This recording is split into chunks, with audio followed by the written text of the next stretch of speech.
حضرت ابو سعید الخدری سے روایت ہے کہ نبی صلی اللہ علیہ وسلم نے فرمایا کہ اگلی قوم میں ایک آدمی تھا جس نے 99 خون کیے تھے، 99 لوگوں کو قتل کیا تھا. اس نے زمین میں سب سے بڑے عالم کے بارے میں دریافت کیا. لوگوں نے ایک راہب کا پتہ دیا. راہب عالم نہیں ہوتے، راہب اور احبار میں فرق ہوتا ہے. راہب صرف ولی اللہ یا اللہ کا ذکر اور عبادت کرنے والے تارک الدنیا لوگ، جس سے رہبانیت نکلی، جو عیسائیوں کے ہاں ایک مشہور طریقہ عبادت ہے کہ وہ گھر بار بیوی بچے سب کچھ چھوڑ کے جنگلوں میں نکل جاتے ہیں اور وہاں صرف اللہ اللہ کرتے ہیں. اور اس کے مقابلے میں عالم یا احبار، قرآن پاک میں ایک ٹرم استعمال ہوتی ہے، وہ ان لوگوں کے لیے کہ جو بہت عبادت یا ذکر تو نہیں کرتے لیکن اللہ کے دین کے لیے زیادہ علم اور سمجھ بوجھ رکھتے ہیں. اس نے کسی عالم کا پوچھا، لوگوں نے اسے راہب کا بتا دیا. اب دیکھیں کہ راہب کا جو جواب ہوگا وہ اس شخص کو مایوس کر دے گا. آگے حدیث میں ہم پڑھتے ہیں. یہاں سے ہمیں ایک بات یہ پتہ چلی کہ جس طرح ایک اور حدیث سے ہی ہمیں اس کا علم ہوتا ہے کہ ایک عالم 70 عابدوں پر بھاری ہوتا ہے.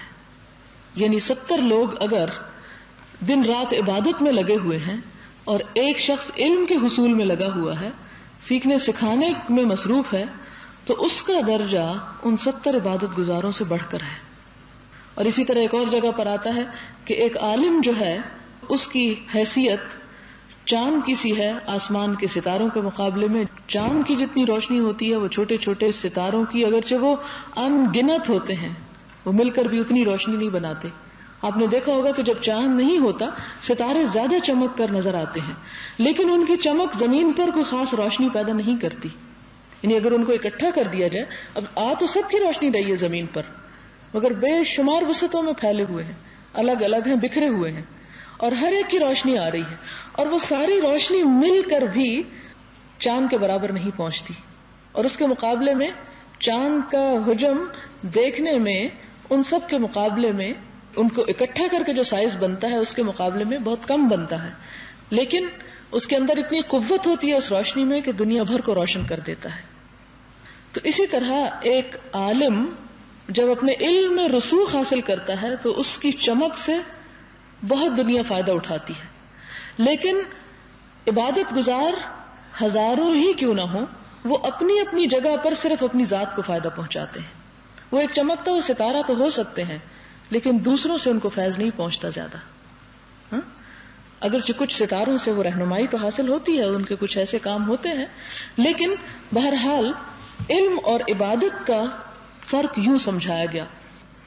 اب یہاں پر راہب کا بتایا گیا تو وہ شخص اس کے پاس آیا اور کہا کہ میں نے 99 خون کیے ہیں، کیا میری توبہ بھی قبول ہو سکتی ہے؟ اس نے کہا نہیں ہو سکتی. تو نے اتنے گناہ کیے، تجھے کون معاف کرے گا؟ اس نے اس راہب کو بھی قتل کر دیا مایوسی کے عالم میں. جب معاف ہی نہیں ہونا تو پھر ایک اور مار دو جس نے اور میرا دل دکھایا. تو یوں 100 پورے ہو گئے. پھر اس کے بعد پھر ندامت ہوئی تو زمین کے سب سے زیادہ جاننے والے انسان کے بارے میں دریافت کیا کہ مجھے راہب نہیں کسی عالم کا پتہ دو. لوگوں نے ایک عالم کا پتہ دیا. اب یہاں پر آپ دیکھیں کہ توبہ کی قبولیت میں جو چیز سبب بننے لگی ہے وہ دل کی بے چینی ہے، اور توبہ کا شوق ہے، توبہ کی خواہش ہے، اور گناہوں کا بوجھ محسوس ہو رہا ہے کہ میں اسے اتار پھینکوں، کوئی مجھے رستہ دکھائے کہ کیا میرے ساتھ بھی کوئی رحمت کا معاملہ ہو سکتا ہے. لہٰذا آپ وہ پھر کسی کے بارے میں پوچھتا ہے تو اسے بتایا جاتا ہے کہ ہاں فلاں زمین پر ایک شخص ہے کہ جو دنیا کا سب سے بڑا عالم ہے. وہ شخص وہاں جاتا ہے اور کہتا ہے کہ میں نے 100 آدمی قتل کیے ہیں، کیا میری بخشش ہو سکتی ہے؟ اس نے کہا ہاں ہو سکتی ہے. کون سی چیز تمہارے اور توبہ کے درمیان حائل ہے؟ تم فلاں زمین کی طرف جاؤ، وہاں کچھ لوگ اللہ کی عبادت کرتے ہیں، تم بھی ان کے ساتھ اللہ کی عبادت کرو، اور پھر اس زمین کی طرف ارادہ نہ کرنا کیونکہ یہ جگہ تمہارے لیے بری ہو گئی ہے. بری کس طرح ہوگی؟ یہ نہیں کہ زمین بری ہے، لوگ اس کے رہنے والے برے ہیں. کیونکہ جب تم اس صحبت میں رہتے ہو، ایسے لوگوں میں رہتے ہو جو غلط کام کرتے ہیں، تو اس کا نتیجہ کیا نکلتا ہے؟ تم بھی اسی زد میں آ جاتے ہو. اسی لیے حضور صلی اللہ علیہ وسلم فرمایا نا کہ انسان اپنے دوست کے دین پر ہوتا ہے. لہٰذا انسان اگر اپنے دین کا حال دیکھنا چاہتا ہے تو وہ یہ دیکھے کہ اس کی دوستی کس سے ہے. یعنی جس طرح کا دوستوں کا دین ہوگا ویسا ہی اس کا اپنا دین ہوگا. تو یہاں بھی وہ عالم شخص اس کو ایک مشورہ دیتا ہے کہ جو چیز تمہاری توبہ میں حائل ہے وہ تمہارے یہ غلط کام ہے، ان غلط کاموں کو چھوڑنے کے لیے تم ہجرت کر جاؤ، یہ جگہ چھوڑ دو اور پھر وہاں چلے جاؤ جہاں نیک لوگ رہتے ہیں، کیونکہ نیک لوگوں کی صحبت تمہیں نیکی کی توفیق دے گی۔ وہ شخص روانہ ہوتا ہے، آدھا راستہ طے ہوا تھا کہ موت کا پیغام آ گیا۔ رحمت کے فرشتے اور عذاب کے فرشتے جھگڑنے لگے۔ رحمت کے فرشتے نے کہا کہ یہ تائب ہو کر اور اپنے دل کو خدا کی طرف متوجہ کرتے ہوئے آیا ہے۔ عذاب کے فرشتے نے کہا کہ اس نے کبھی کوئی نیک عمل کیا ہی نہیں۔ اسی وقت ایک فرشتہ آدمی کی صورت میں آیا تو انہوں نے اس کو اپنے درمیان فیصلہ کرنے والا بنایا۔ یعنی اب جان نکالنے کے وقت جیسا کہ آپ جانتے ہیں کہ انسان کے پاس اسی قسم کے فرشتے آتے ہیں جس طرح کی انسان کی حالت ہوتی ہے۔ اگر نیکی کی ہے تو اچھے خوش شکل فرشتے، اور اگر برائیوں میں دھنسا ہوا ہے تو اسی طرح کے استقبال کرنے والے۔ یہاں آپ دونوں آ جاتے ہیں، نیکی کے جھگڑتے ہیں کہ یہ ہمارا بندہ، اس کی روح ہم لے کے جائیں گے کیونکہ اس نے توبہ کر لی اور نیکی کے ارادے سے اب ایک اچھی زمین کی طرف جا رہا ہے، اس میں نیت کا بھی دخل ہے۔